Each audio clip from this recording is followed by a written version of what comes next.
में chlorine containing compound, chlorine क्या है, हैलोजन है। हाँ, क्लोरीन जिस चीजों में वो कौन सी चीजें एज अ दवाई यूज करते हैं, यूज एज एंटीबायोटिक।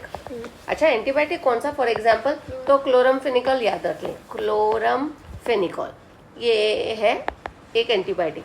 कहाँ यूज, किससे होता है, माइक्रो ऑर्गेनिज्म से होता है। और ये किस में यूज होता है ये हमें पता होना चाहिए। तो टाइफाइड किस में, तो यानी टाइफाइड में क्लोरमफेनिकॉल यूज होता है। अच्छा, क्लोरोफिन का ये क्या है, हेलो अल्किन हेलोरिन्स में आता है, क्लोरीन कंटेनिंग। कौन सा हेलोजन है इसमें, क्लोरीन है। ये HCl नहीं, Cl।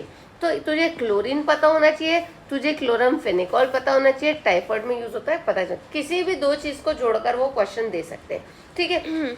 अब है हमारे पास और है, सपोज क्लोरोबेंजीन है या प्रोपेन क्लोराइड है, प्रोपेन क्लोराइड। तो इस लिक्विड है, जो भी लिक्विड फॉर्म में है हेलोजेंस, उनको as we use at a polar compound. देख, they are used as solvent for relatively non polar compound.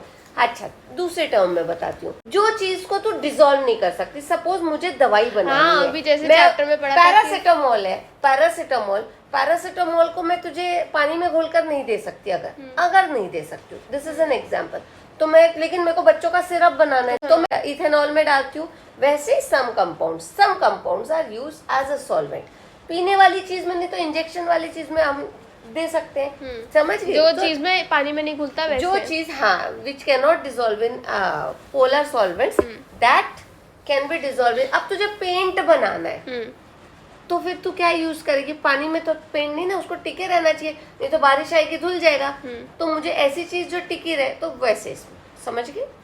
हाँ, तो they are used as solvent for non polar compounds. अब दूसरी चीज, हमने टाइफाइड का देख लिया। अभी लोगों को थायराइड डिसऑर्डर्स होते हैं, क्या होते हैं, थायराइड डिसऑर्डर्स होते हैं, ठीक है।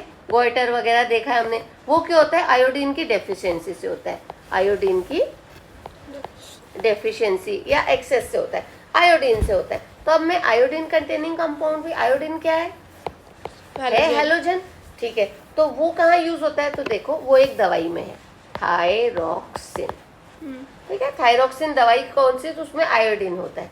आगे एक और हेलोजन कंटेनिंग कंपाउंड नेक्स्ट, तो ट्रीटिंग गोइटर डिजीज में काम आता है, हो गया। अब और है, मलेरिया होता है लोगों को, मलेरिया में भी हम देते हैं एक हेलोजन कंटेनिंग दवाई, ठीक है। दैट इज व्हाट, मेडिसिन का नाम है क्लोरोक्विन। ये भी पता होना चाहिए। अब तू क्लोरोक्विन को टाइफाइड से मैच नहीं कर देना, थायरॉक्सिन को क्लोरोक्विन से मैच, मलेरिया से नहीं करना। थायरॉक्सिन गोइटर थायराइड डिसऑर्डर में देते हैं, क्लोरमफेनिकॉल टाइफाइड में देते हैं, क्लोरोक्विन मलेरिया में देते हैं, मलेरिया की, ठीक है।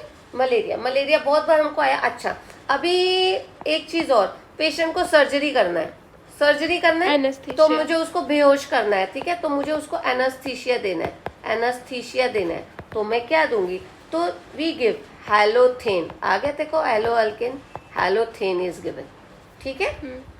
अगेन, अब कुछ हमने आयोडीन की बात कर ली, हमने क्लोरीन की बात कर ली, चलो थोड़ा सा हम फ्लोरीन की बात कर लेते हैं, दैट इज F की बात कर लेते हैं। Fluorine containing compounds, so they are used as a blood substitute, they are potential blood substitute. जैसे किसी को ब्लड डोनेट करना है, तो उसमें फ्लोरीन थोड़ा बहुत रहता होगा in case of surgeries. Again surgery याद कर लेना, ठीक है।